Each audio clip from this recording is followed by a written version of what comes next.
Uh, Good evening, ladies and gentlemen. Um, we are live right here on Ubuntu channel, and this is meeting your leaders. I'll actually throw it to Lance to take over and introduce the guest tonight. Lance, over to you. All right. All right. Thank you so much, Chaza. Good evening to you, and definitely good evening, and welcome to tonight's broadcast of Meet Your Leaders on Ubuntu Channel, Zambia. Of course, we are glad that you could find time and join us today. And of course, I am your host, Lance Sanibanda, and on the program this evening, me and Chaza play host to local government and rural Development Permanent Secretary for Administration, Mr. Maambo Haamaundu. Now, of course, today on the program, our topic of discussion is bordering on Constituency Development Fund. As we know that this is a topic or this is an issue that has made so many people to have quite a number of chat or to have quite a number of things to talk about because they do not understand the guidelines of CDF. They do not understand how to go about it in applying for CDF, the processes and everything to do with that. But still, of course, introducing my co-host Chaza. Good evening. How are you doing today? Good evening. I'm doing pretty fine. How are you doing, Lance? Well, I'm doing fine, thank you. And of course, like I said, our guest this particular evening is a permanent secretary in the Ministry of Local Government and, of course, Rural Development. This is Mr. Maambo Haamaundu, PS Administration. Good evening, sir. Welcome to the program and good to have you.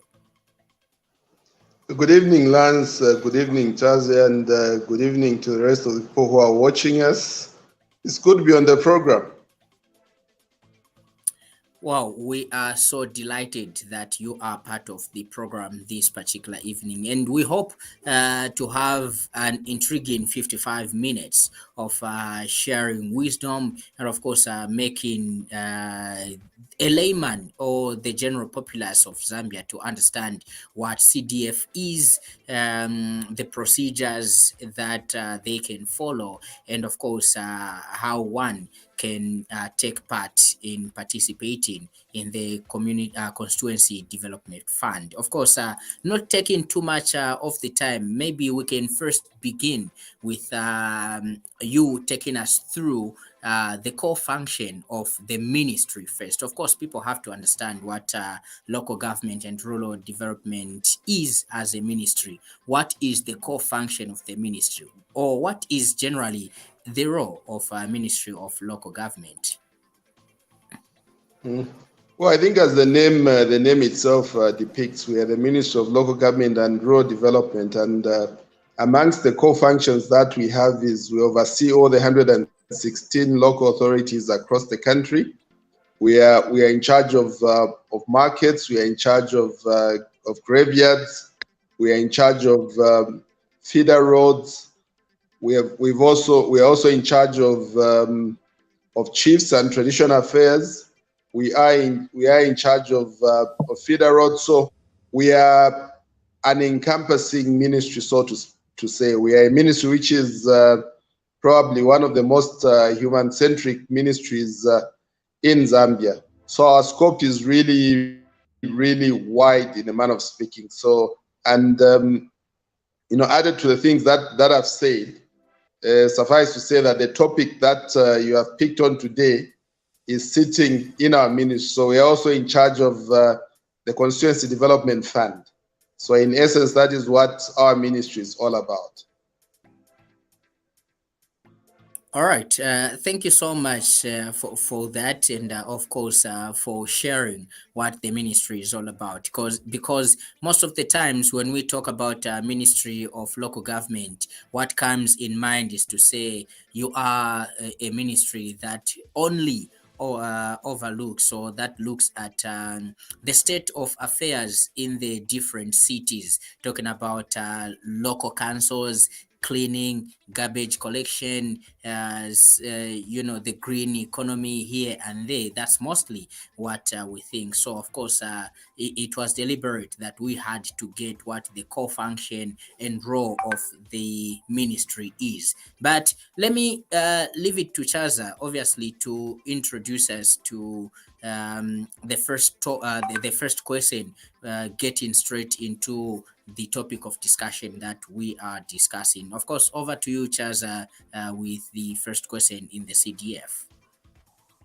Thank you so much, Lance. Would like to find out at this point what could have been the spirit behind the legislation of the CDF Act number 11 of 2018. We want to understand the background. What is the bedrock as regards the legislation of CDF Act? Well, look, as the name itself entails or would suggest, CDF are acronyms which stand for Constituency Development Fund. So therein lies where or what the main thrust of this fund is. It is to develop a constituency. And when we're looking at developing a constituency, it is not just about developing the infrastructure, because many times people have this conception to say you just need to develop a constituency, put in place infrastructure such as schools, feeder roads, hospitals, mother shelters, police posts, maize sheds, you name it. But beyond that, in terms of thrust and direction now, because what I've mentioned is probably what was being considered as the traditional role of CDF was just to develop members of the constituency. But as we are sitting now, what you must appreciate is that the scope of the CDF has been expanded. Whereas in the past years, the maximum amount that was being received per constituency was 1.6 million. In 2022, this was varied upwards by over 1,600%, and we are now sitting on 25.7 million.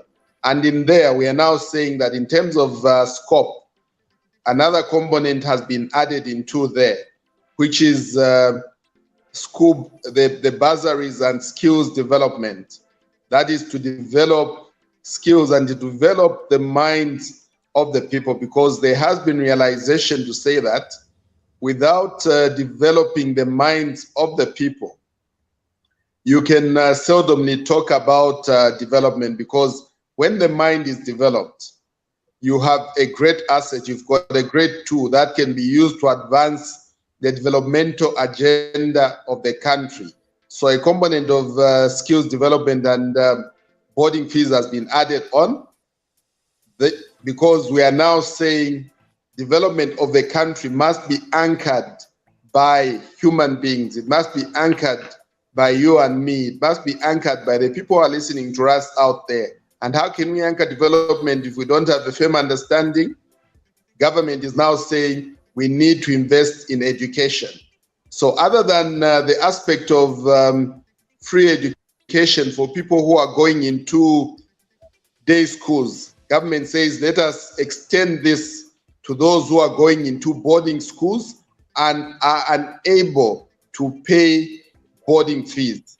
The idea is let us have as many people as possible being exposed to education so that the minds are nourished, the minds become rich and are able to analyze, are able to ask critical questions.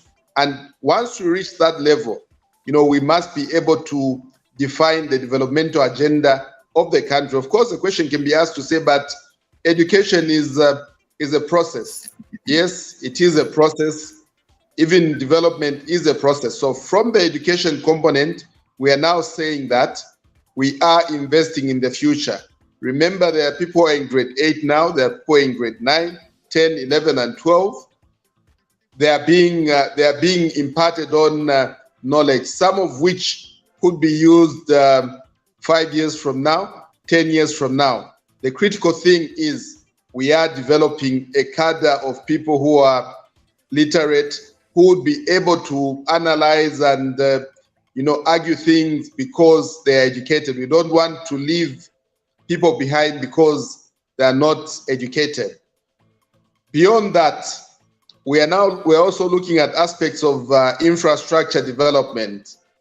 Many a times, people tend to have to complain to say our ideas are not being taken on course.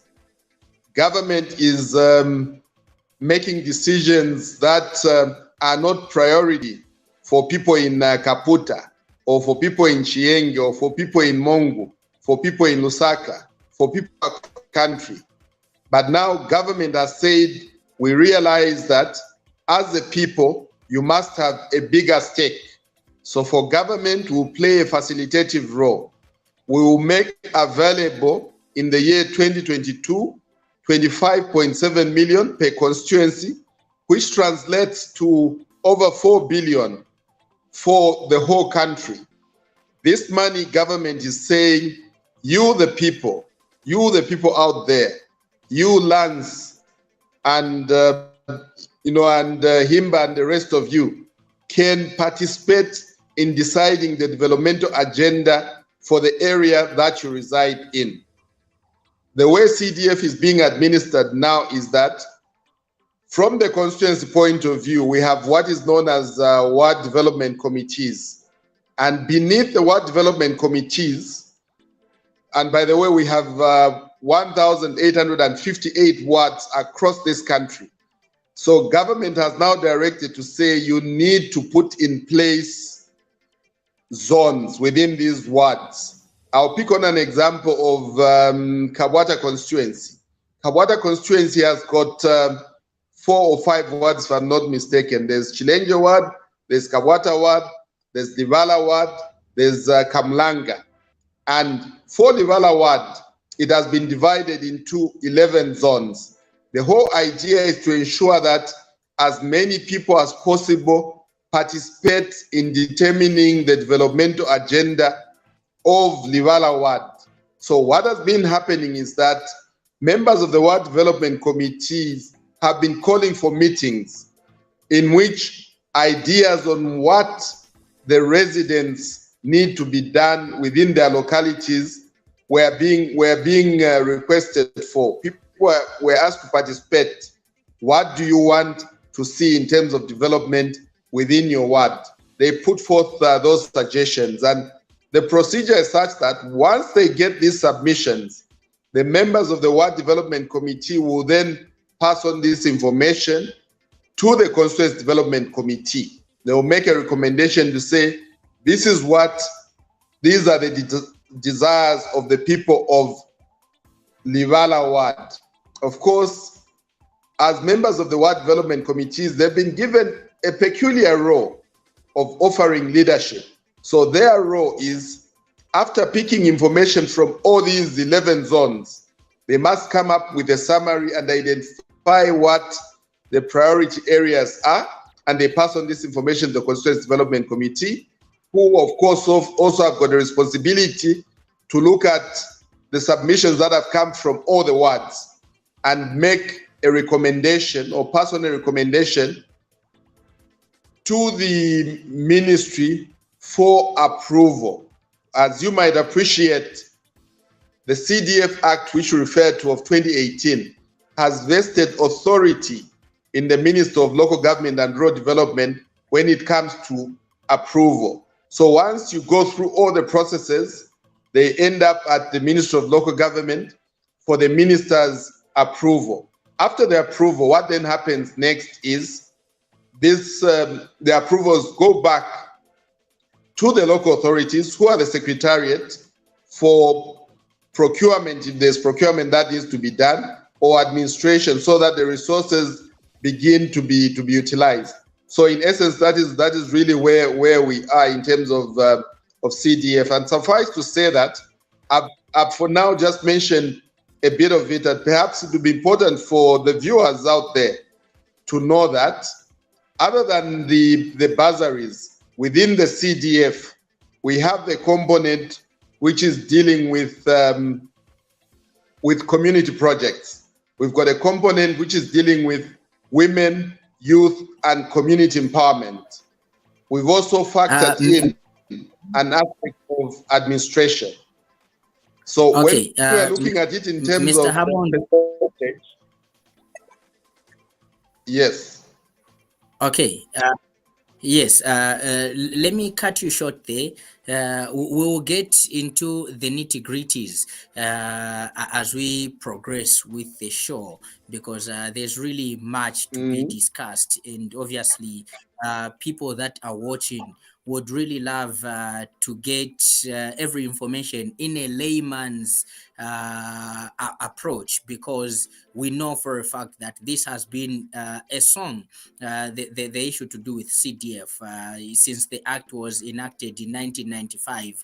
This has been the song of, okay, we want to develop your constituency, this and that. So we'll be getting into that, but let's go at least step by step, and then so that our people may be able to understand.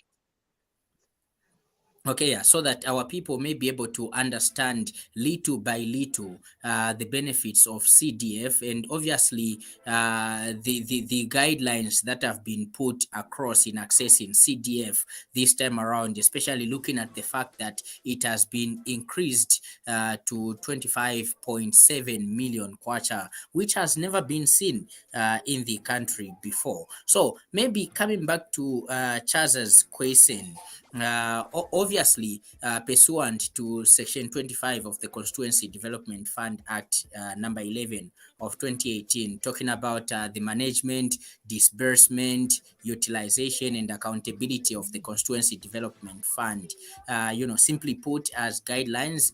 Let's talk about the objective of these CDF guidelines.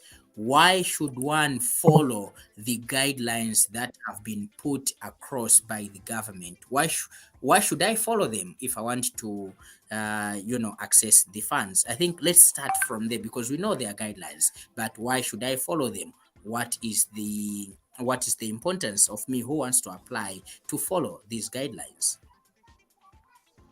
Well, I think the reason for guidelines is to offer guidance, because we must appreciate that the money that is being put forth or that will be utilized are public resources.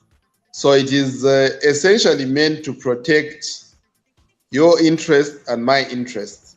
It is meant to protect public interest. It is meant to ensure that there is accountability and transparency in utilizing of public resources. That's why the guidelines were put forth, because minus the guidelines, I think that we might end up having a situation which is chaotic. Because remember, I've been saying that this is public money. This is your money. This is money for all the 18.5 or 19 million Zambians. So it was important and necessary that clear guidelines are put in place so that the money is accounted for properly and it is utilized in a transparent manner as possible. All right. Thank you so much, Haamaundu. Lance, may I just chip in to just submit a follow-up question. So, Mr. Haamaundu, this is a fund that we are talking about, and there are these guidelines that are supposed to be followed. First of all, I would like to understand this particular fund, how exactly it operates. Is it a grant? Is it a loan? Or really, how does it work as regards the beneficiaries, those candidates that would satisfy the conditionalities and they are granted, they are assisted this fund? How does it operate? Do they need to pay back? or how does it really come into fruition?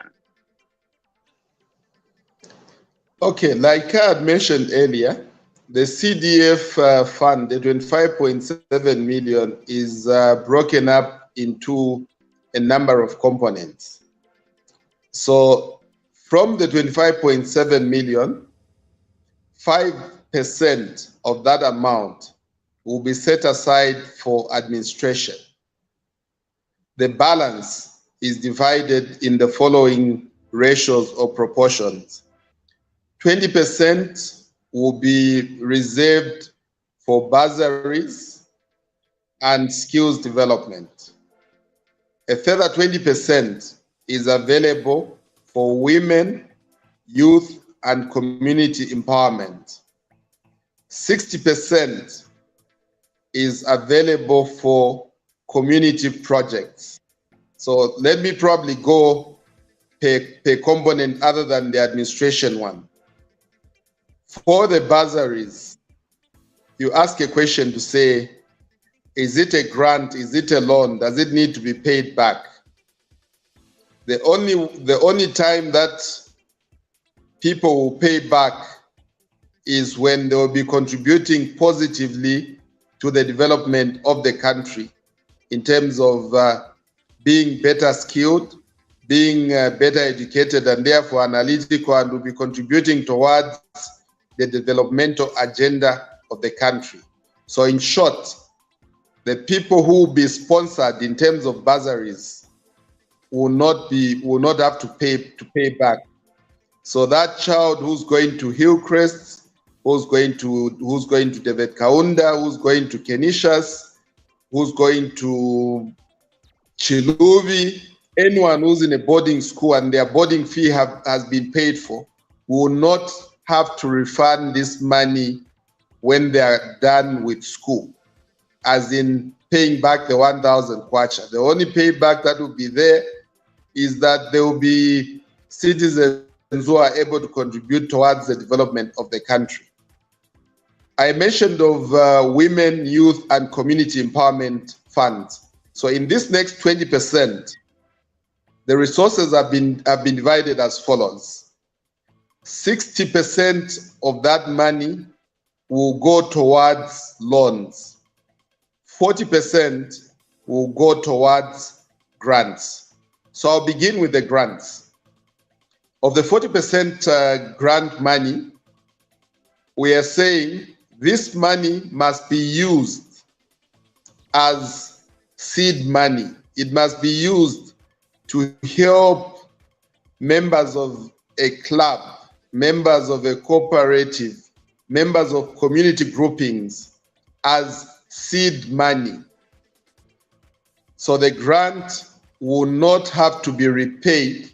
So when you are given a grant, the maximum amount of which is 40,000, it will not have to be repaid.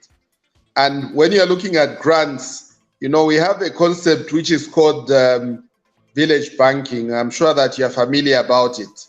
At times, a group of people would come together to put resources together and borrow from that resource so that they grow their businesses.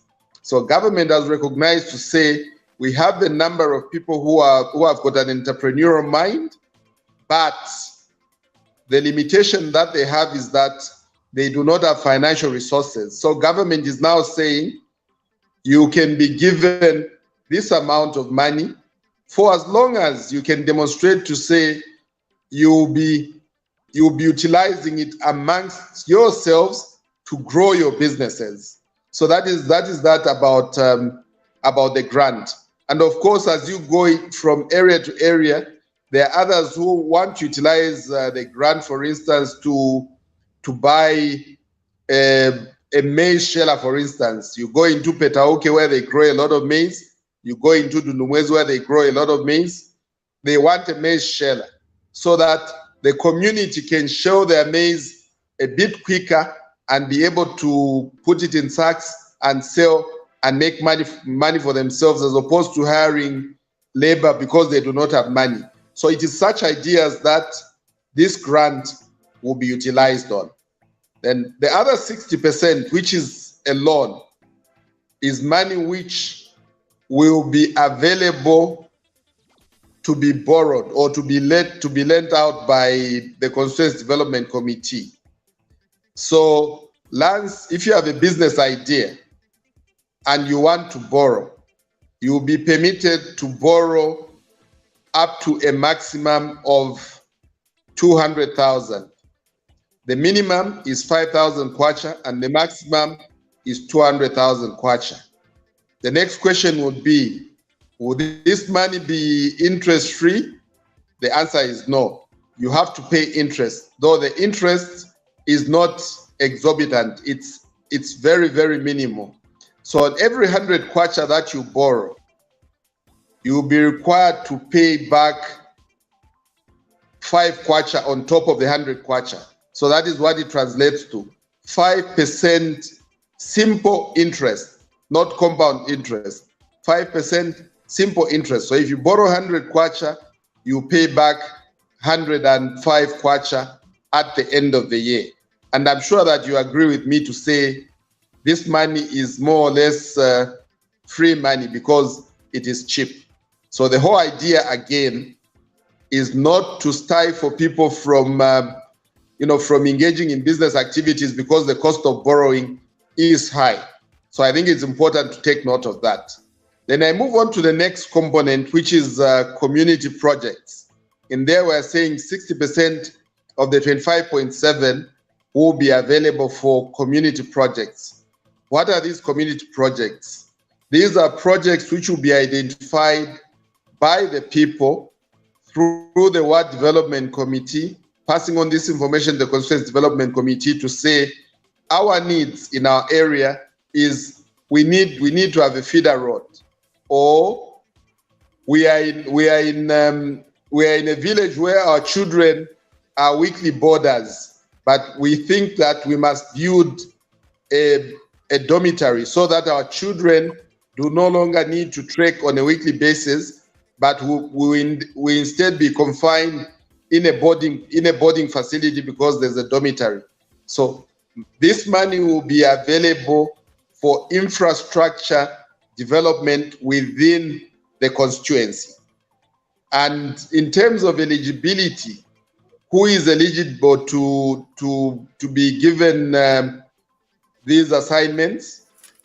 Any business which is resident within a particular constituency. We have 156 constituency, and as a deliberate policy, we are saying the constituency development committees are encouraged to identify or to give out contracts to people who reside within the constituency. And how do they know that you reside within the constituency or who resides within the constituency? It is any person who's been domiciled or who has been staying in a particular constituency for at least 6 months. Remember at the beginning I said the idea of the CDF is not just to empower the constituency in terms of infrastructure, but it's also to empower or improve the socio-economic status of the residents of the constituency. That's why we're now saying deliberately we must ensure that the opportunities are given to people who reside within the constituency. So in essence, that is what CDF is.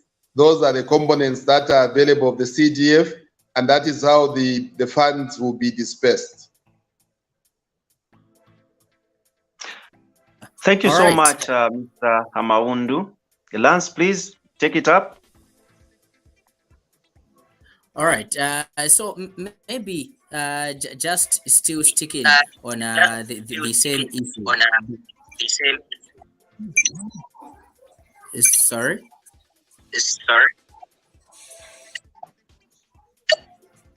Okay. Thank you so much, Chaza. So I was saying, just sticking up on what Chaza raised, the issue of everything. I think in your response, PS, you talked about bursaries and students accessing other things, especially the facing Lance, money let me cut you short. Let me cut you short. I'm getting some feedback. I don't know, Mr. Haamaundu, if you are getting him right. I was getting him this time around. The first time it was not clear, but now it's a bit clearer. Oh, okay. Okay, please, you may proceed, Lance. All right. Okay, thanks. I was also getting the same feedback. Although still getting it, but anyway, moving forward, still on the issue of students accessing loans and everything to do with this. Yes, you agree with me to say that the Constituency Development Fund has three components, which are mainly, which are namely the community projects, youth, women, and community empowerment, and also school, secondary boarding school and skills development bursaries. Now, the secondary boarding schools and skills development bursaries is to be used or shall be used to provide for the vulnerable learners to access secondary boarding schools and skills training institutions offering technical education, vocational, and entrepreneurship programs. Now, the aim of the bursary is to enhance human development and drive the entrepreneurship agenda at the local level. Now, my question here is in line with this. We have students in these different constituencies that cannot access student loans because their schools don't have such avenues, and some are not in technical or vocational or either entrepreneurship programs. How do they benefit from CDF to fund their different education careers? Because we have people that are at Apex, they don't have. Yeah, we have people that are at Apex, and these people they don't have student loans. It's not so. We have people that are let's say living on Awasa University. They are not student loans, but they still want to access CDF. How is it possible for them to access CDF?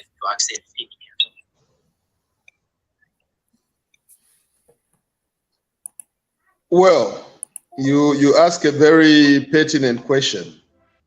How is it possible for them to access CDF? Perhaps you'd have even asked the rider to say, do they qualify to access CDF? I think as you're asking your question, you gave clear guidance in terms of who is eligible to access, this money or component of secondary school bursaries or skills development. So skills development is exactly that. It is money which is meant for skills development. So when you bring in people who are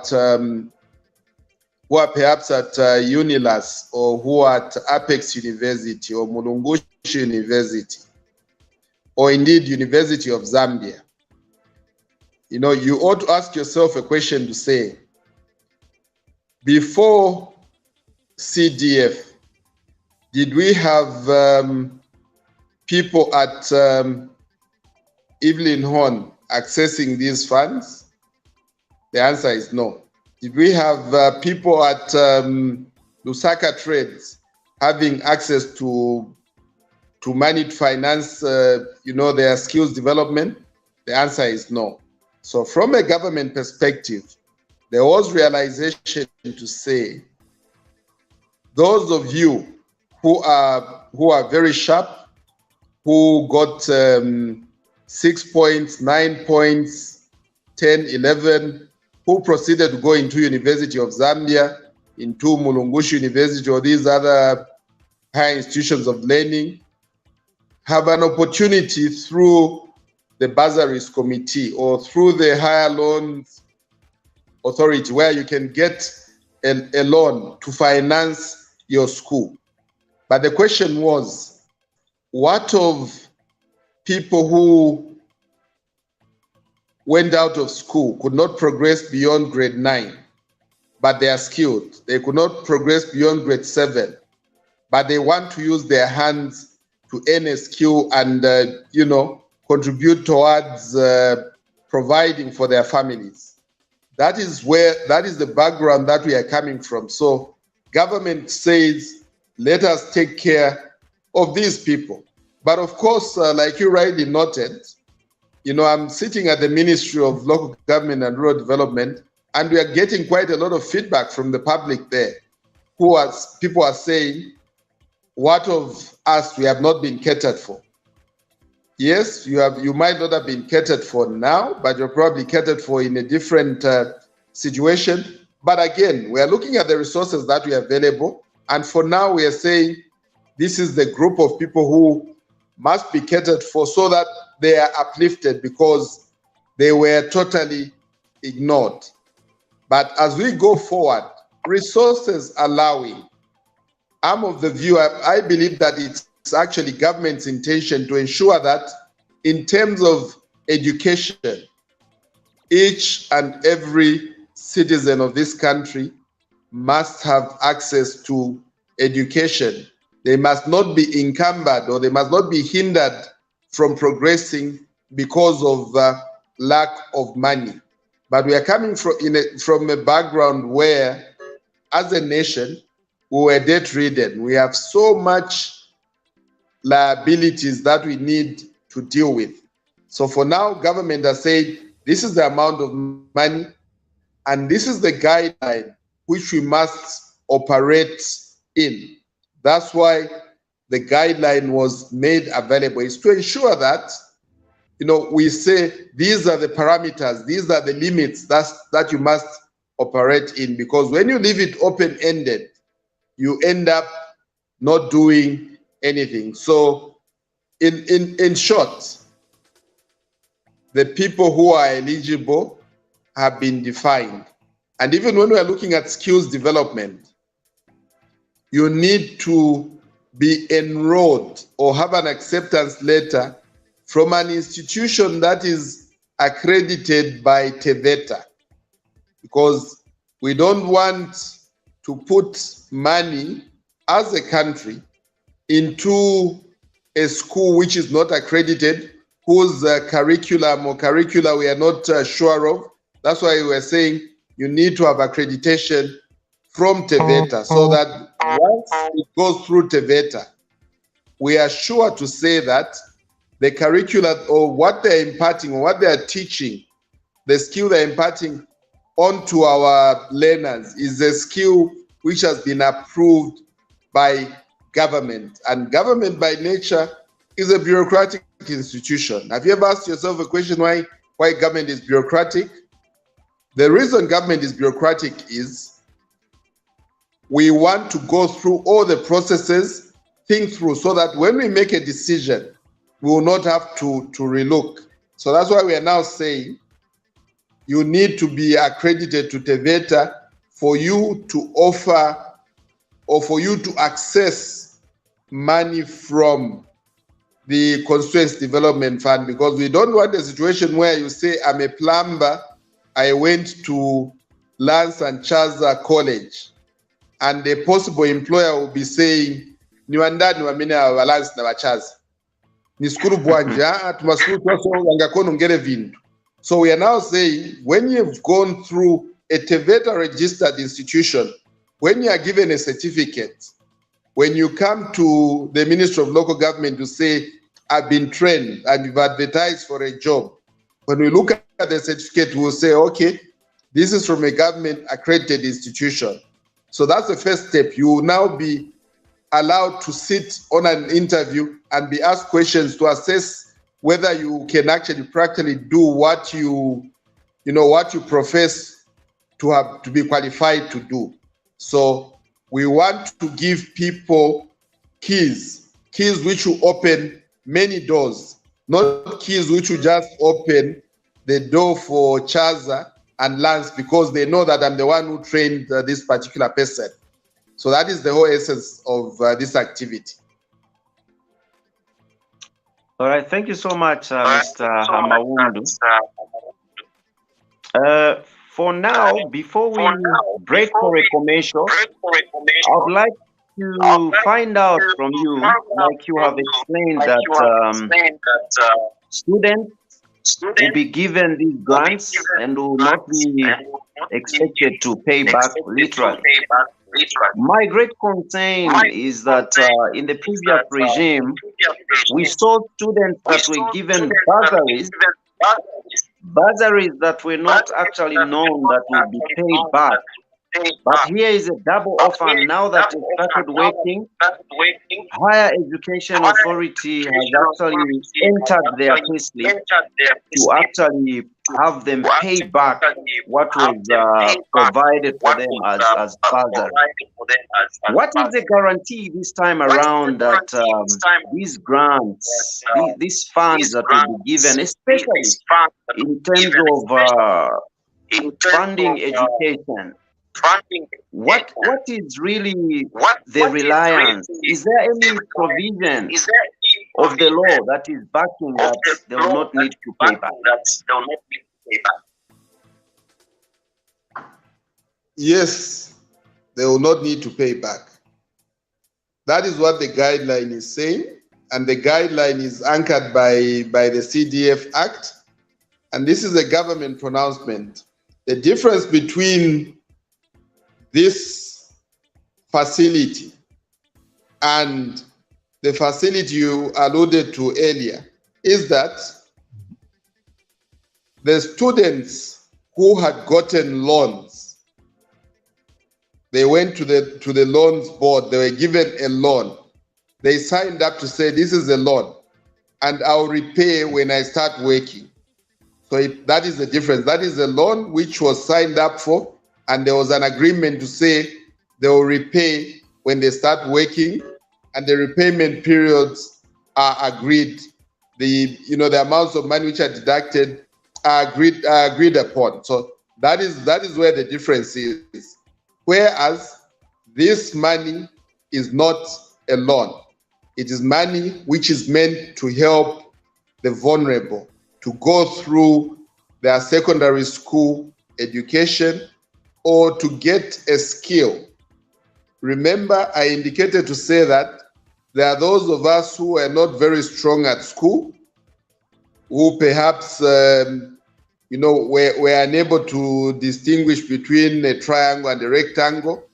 But when you give me a piece of wood to say, can you make a stool or can you make a chair, you'll be amazed by what I'm going to do. So we're saying these two need to be given that opportunity, because many a times when I do not have a certificate hanging on the wall to say I'm competent enough to do this, you will not pay attention to me. You will not open doors for me. So that's why we're saying they too must be given a key, because you who's a university graduate, you who's a graduate from Evelyn Horn, from NIPA, from these nice colleges, you have a key which can open almost any door. People will listen to you when you go, but these might not be listened to. So as the government is saying, they also need to be given an opportunity. So in terms of repaying, there will be no repayment at all in terms of bursaries, because these are bursaries. And even when you go back into history, the President of the Republic of Zambia has emphasized to say he went to school on a bursary from grade 1 to university. And it used to happen in Zambia, grade 1 to university, bursaries, you're on a government bursary, government is paying for you. And how are they paying back? It's by being entrepreneurs, it's by being business people, it's by working for government for particular periods of time to contribute towards the improvement of the economic social status of the country. I too went to school at least from grade 1 to grade 12. We were not paying. I know that the two of you are young. you pay examination fees at grade 7, you pay examination fees at grade 12, you pay exam fees as you go into college. But for me, who went to school a bit earlier, I can remember the first time I paid an examination fee was in grade 12, and it was a minimum amount, 13 kwacha. That is what we paid in 1990 as an examination fee. But before that, we're just writing exams. But now, grade 7, you pay exam fee. Grade 9, exam fee. So this in itself is telling you to say it is actually possible, and it is possible because you will see the reality turning out. People have applied for boarding fees bursaries. They've been approved, and some of them, as we speak now, the schools have been paid. And I can even announce to say, as we go into June, July, we'll actually be publishing a database of the students and pupils who have benefited from bursaries, so that you, the public out there, can keep track to say these names that have been published. Will government go and claim money from them, so that if that does happen, in the unlikely event of that happening, you will come back to me to say, Mr. Haamaundu, on this particular day, you featured on Ubuntu, and you're telling us, sir, you told us, sir, to say these people will not repay. How come they are repaying now? You'll be able to ask that question. And you probably even have the right to call me a liar. But I can guarantee you that you will not be given that chance to call me a liar, at least on the bursaries. Maybe on something else, you might find me wanting, but on this aspect, it is free. And Okay, free means exactly that. Sorry, I'll cut you short. Free. Sorry, I will have to cut you short this time around because of time. We have to break for a commercial. We'll be right back. This is Ubuntu channel, and you are watching Meet Your Leaders.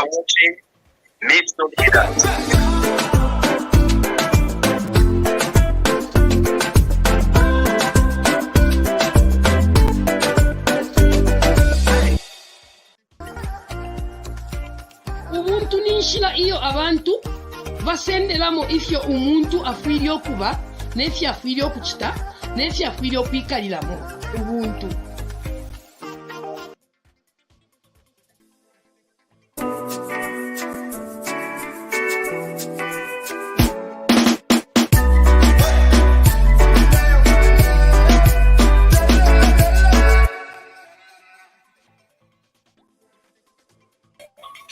All right, thank you so much for still staying with us, and we are so glad that you are still watching Meet Your Leader on Ubuntu.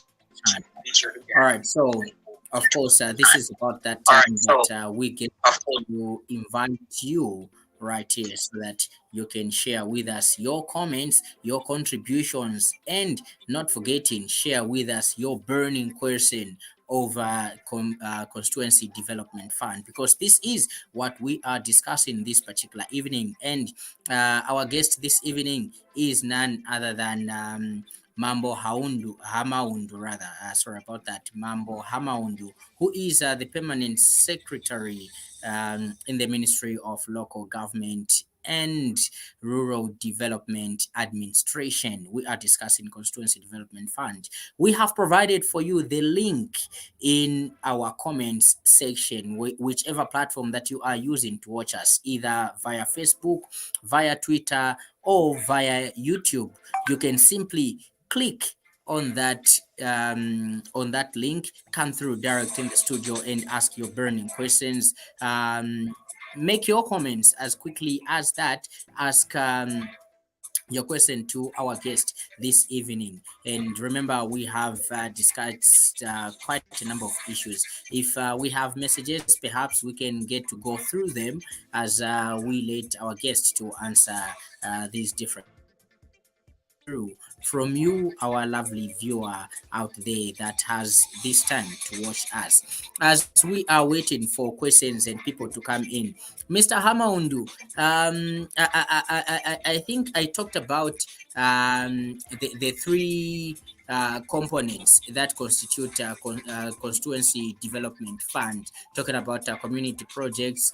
I also talked about the youth, women, and community empowerment, and also secondary board in schools. Now,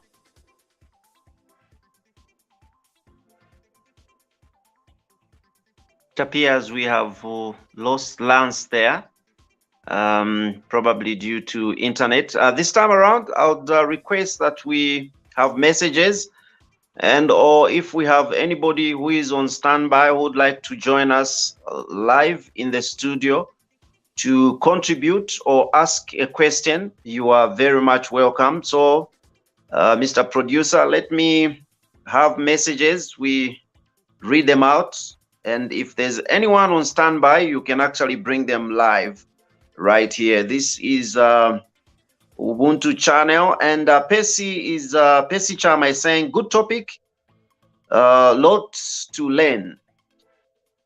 Okay, yes, a lot to learn there. Mulungu Ruben, Jeremy, watching from Lusaka. Thank you so much. It is actually nice to know that you are watching from Lusaka there. Bro Paul Mumba saying watching from East Africa. Thank you so much. It is a lovely thing to have you watching from East Africa there. Any questions or contributions are welcome. Himba Mioba is saying, do you think you've done enough sensitization for people in rural areas about the CDF? This one is a question coming from Himba. They are talking about sensitization. Is it enough so far that you have done in terms of sensitization as regards CDF in especially for the people in rural areas? I think you can come in, Mr. Haamaundu, to respond to that one as we get to await more questions and probably contributions.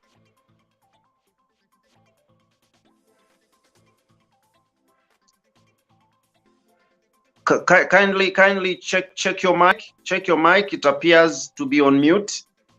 Check your mind. Check your mic, sir. You're probably muted me. Yourself. Okay. Yes. So we can get you now. We can get you now. I'm sure you can hear me now. We can get you now. We can get you now. Then it's quite an interesting question to say, have we done sufficient sensitization, particularly in rural areas? And I can even broaden it to say not just rural areas. Has there been sufficient sensitization in the country generally? The answer is probably bordering on no. I say so because at times when I'm listening to radio, reading comments that are coming from the public, interacting with various groups of people, I get the feeling to say we have not done sufficient, because once you have done sufficient, we'll be in a situation where if I asked you a question today to say, who was Liverpool playing yesterday? You probably give me an answer, isn't it? Chaza, who was Liverpool playing yesterday? You know the answer. What position is Manchester United in the Premiership? You know the answer. Who blew a chance to be in the top 4? You know that is Arsenal. So that is the level which we hope that this CDF talk will go to, where it will be something which people can talk about, people can understand. When we are looking at the distribution of resources, it should be as easy as it is when we are discussing football. We should be as easy as we are saying Karim Benzema this season has been scoring in almost each and every game. That is the level that we need to reach at. So for now, I agree to say that there is still a lot of work that needs to be done in terms of sensitizing the public. And I must state that I'm most grateful to Ubuntu for according us an opportunity to reach out to more people through your platform. So as a ministry, I can actually state that we are committed to utilizing as many available opportunities as possible to reach out to the people. But we would also want to implore the people out there, those of you who've gotten to understand what the guidelines state, understand what CDF is all about, understand the objectives that are there in CDF, to reach out to as many people as possible. You must be ambassadors of development. You know, we have been reaching out ourselves to the church, we've been reaching out to traditional leaders, we've been reaching out to people of influence to ensure that the word spreads so that as many people as possible get to know what CDF is all about. But evidently, we have not done enough as yet. When we have done enough, you will not even need to ask. The moment you're asking questions, we know that we have not done sufficient. Thank you so much. Mr. Producer, kindly bring in, Percy there is saying, do the MPs know how to use these funds? Because some MPs have no clue. That's Percy Chama. Thank you so much, Percy there. Mr. Haamaundu, you can take note of that question from Percy. Is there any other message? Bring it on. Or anyone who is on standby to come live and join us in the show.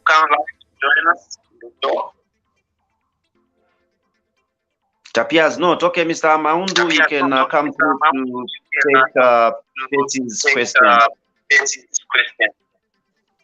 Yeah, quite an interesting question, and I've just been talking to say we've probably not done sufficient sensitization, and here is a person who has an opinion to say some members of parliament have got no clue, and of course I cannot engage him and argue, because clearly he has a basis on which he has formed that opinion. But suffice to say that the members of parliament have been given the guidelines, and some of the guidelines were actually birthed by the members of parliament. So even beyond the members of parliament, that's why I say we need to take it upon ourselves to understand, read, and understand what is contained in the CDF. And those of us who can read and understand have a responsibility to channel this information so that people get a better understanding. Generally, I think many a times you'd find that, when you are presented with a booklet, we get to be intimidated to say, this is, I can't read from page 1 to page 40. I don't have the time. So those of us who have gone through the guidelines, those of us who participated in developing the guidelines, I think the onus is on us to pass on as much information as possible. So communication must be by way of what we are doing now, because others do not have time to read, but they will listen. And once they listen, they'll understand, they'll assimilate, and they'll pass on the Mr. Haamaundu, so sorry to cut you short. Yes. There's someone on standby who is trying to join us live. Please bring Manchilu on so that we hear what we have. Unfortunately, it appears we have lost him. I can see Jeremy on standby. Bring them on. Yes, Jeremy. Good evening, Chaza. Good evening, Chaza, and good evening. Yes. Please go right ahead with your contribution or question.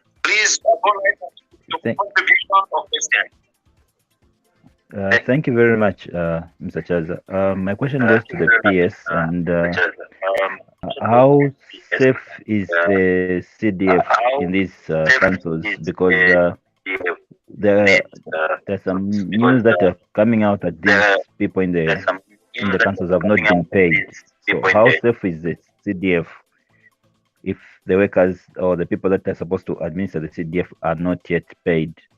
Then the other question is, there are some stories like in the past, there are some councils that failed to use the 1.6 million. What assurance or what are you doing as a ministry to ensure that these monies that you're sending to the constituencies, they will be utilized this time around? Thank you. Yes. Thank you so much, Jeremy. Thank you Mr. so much, Haamaundu, Jeremy. you can take it up, please. You can take it up, please. Yeah, thanks for the question, Jeremy. How safe is the CDF given that there's information coming out that some councils have not been paid? The money for CDF is sitting in a Constituency Development Fund account. And this account is controlled by members of the community through the Constituency Development Committee. So people from the council cannot get this money minus authority of the Constituency Development Committee. So it is ring fenced. So it is protected. So they will not just go and sign out money to say we've not been paid on this end, so let's channel this resource elsewhere. Secondly,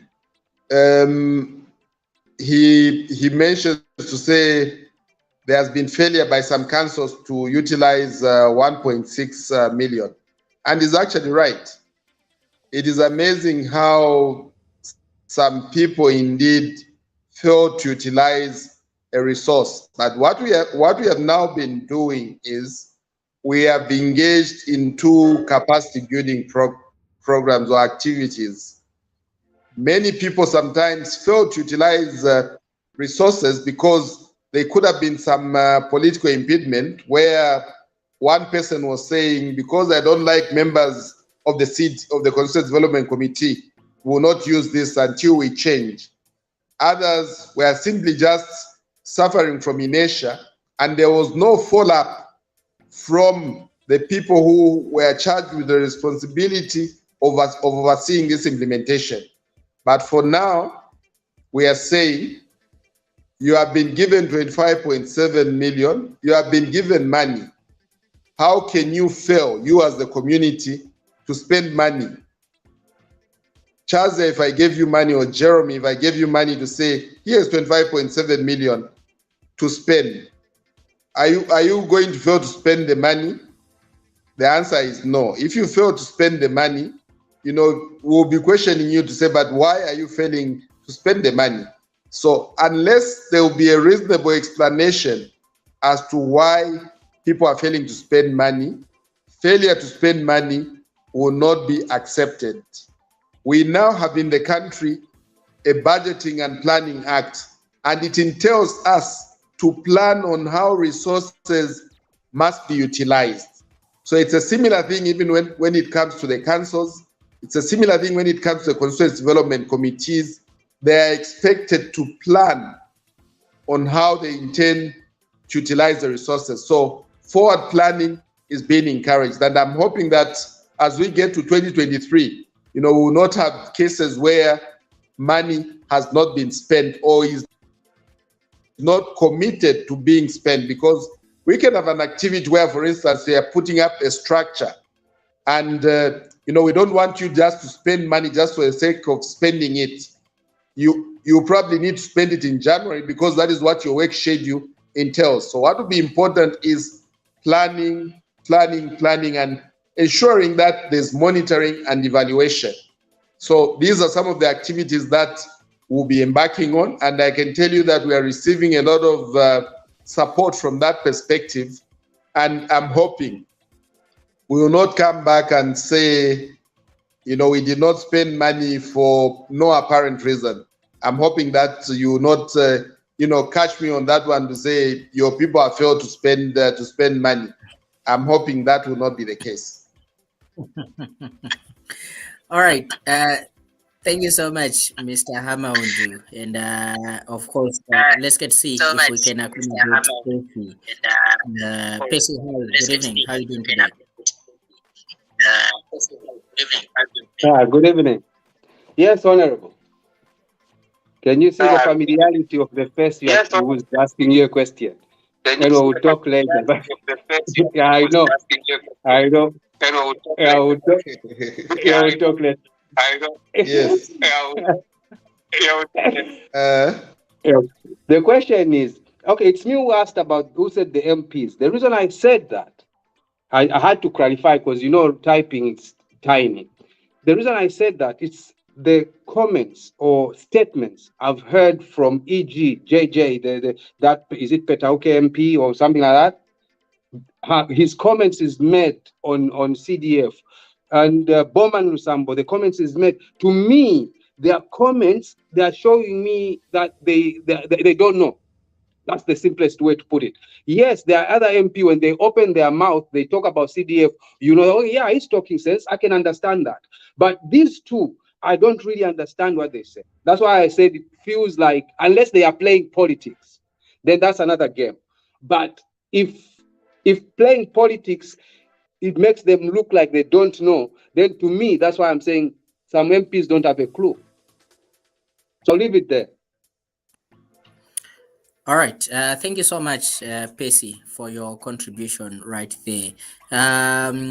Of course, you can still come through, be part of the program by be part of the program by coming through using the studio link that we have shared on all the different platforms that you are watching us on. What you have to do is simply click on that link and then get to follow us right here in the studio, ask your burning question, make your comment, make your submission, and tell us if you know anything about CDF, if you have learned something as well, you can get to share with us. And do you think there is more that needs to be done in the sensitization or maybe in the teaching process of who is eligible to access CDF? What are the requirements for one to be eligible to access CDF, and how long does it take for one to acquire those funds from the CDF? Obviously, these are the little questions that you can come through and come together with. Make sure that you get to ask our studio guest right here as we continue talking about the Constituency Development Fund. And of course, Chaza, it's been an insightful one. I don't know, but I feel like it has been an insightful one as a lot has been talked about. Mr. Haamaundu has preempted quite a lot of things, quite a number of things that not so many people maybe understood, or that a number of us did not know about CDF. And the most important thing, Chaza, maybe that which I got from his or of his responses is to do with some of us that you know, in our respective constituencies, and then we are not in institutions that are prescribed in the CDF guidelines of how I can get maybe a bursary, because this is a cry of so many people. They are the youths. We have the youths that are crying to say, oh no, it's not a part of CDF. We have women that also are entitled to CDF. We have the disabled in the community that are entitled to CDF. Then we have the community projects such as schools, feeder roads, sanitation and water, and all these that also have a chunk in the CDF fund. They're not forgetting we have the students, or apart from the students, we have pupils that want to have a part in CDF, or that should have a fair share of the Constituency Development Fund. And I feel that Mr. Haamaundu has made it clear on who is eligible, especially in that particular manner, because I feel like, I reside in this constituency, therefore nifungo tenga kona in a CDF bursary since my parents is wakwanilisa, but nilipa notek, maybe notek is not TVETA recognized. How do I get that CDF? This has been the cry for so many people, Chaza.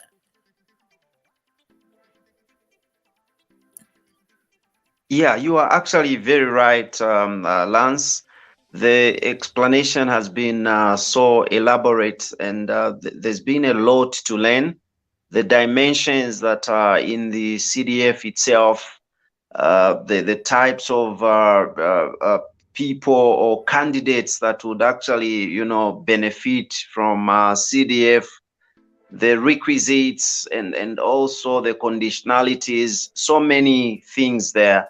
And even the hearsay that has been around, I think it has been cured. I must believe that most of us now, we know what CDF is all about and what requirements would need for us to get what, under which benefit. And I saw a couple of messages. Maybe as we wrap up, we can take a look at messages. If there's anyone who is on standby, would like to join us via the link before we wrap up, they are free to do that. I remember seeing a message coming from Cassiano, who is saying they are watching from Lusaka. Cassiano, yeah, King Cassiano there. We greatly appreciate Isaac Cassiano Miti watching from Lusaka. We greatly appreciate, and it's good to know that you are actually with us. If there are any other messages, you can bring them on. And as we can see, the PS is not appearing, on the screen. Probably due to some technicalities, and we hope as we wrap, he may come. In case he does not come, we'll definitely get to conclude, because we have gone deliberately overboard, because we saw that time was ahead of us, but we've actually decided to add a little more time so as to accommodate the nitty-gritties of the topic at hand. CJ, is there anything in the inbox, or is there anybody? Well, it's like we don't have anyone, Chaza, but maybe in my concluding remarks, because the director is urging us to give in the closing remarks. Obviously, in my closing remarks, let me maybe get to give a checklist detail of the skills development bursary appraisal checklist. So the applicant, as in number one, the applicant must be Zambian and in possession of a green national registration card. Then number two, the applicant must possess any of the following qualifications. One, a grade 12 certificate or its equivalent for those applying for craft certificate, technical, advanced certificate and technologist or diploma programs, and B, grade 9 certificate or grade 7 certificate for those applying for trade test programs, and C, also encouraged are those who have never been to school to apply for trade test programs. Then number three, the applicant must possess acceptance letter from a public TVETA institution. Then 4, recommendation letter from the church chief, headman, head teacher of previous school. 5, the applicant is not on any other bursary or scholarship scheme at the moment. And number 6, the applicant must be above 16 years of age. And number 7, where applicable, a disability letter. And number 8, the applicant has been a resident of the constituency for not less than 6 months. And number 9, consent of parent or guardian for the applicant below 18 years old. So these are the guidelines on those that can access funds from the CDF if they are applying for skills development bursary appraisal. So this is what I have in the closing remarks or in the concluding remarks. Over to you, Chaza. Of course, as we say our bye-bye and get to end the program for this evening. All right. Thank you so much, Lance. And thank you so much to our viewers. It's been a great time right here on Ubuntu channel, meeting your leaders. And tonight we were actually talking to the Permanent Secretary, Local Government and Rural Development, Mr. Haamaundu. And it's been a great time. We've learned quite a lot, and saw a message coming from Chirufia Walia, who is saying the process is so tedious, and it appears that for you to access the fund, you need to belong to either UPND or PF or any other political party of stamina. I wish Mr. Haamaundu could take up that one. If there's need, we shall definitely come back right here on the same platform to bring him, probably after some time of, dispensing this fund. Would like to know, where are we? How has it been dispensed? Such and such. and we'll bring on, you know, such questions. But for now, ladies and gentlemen, it's been a great time. This is Ubuntu Channel. My name is Chaza. We were together with Lance. We saying goodbye. God bless you. See you next time.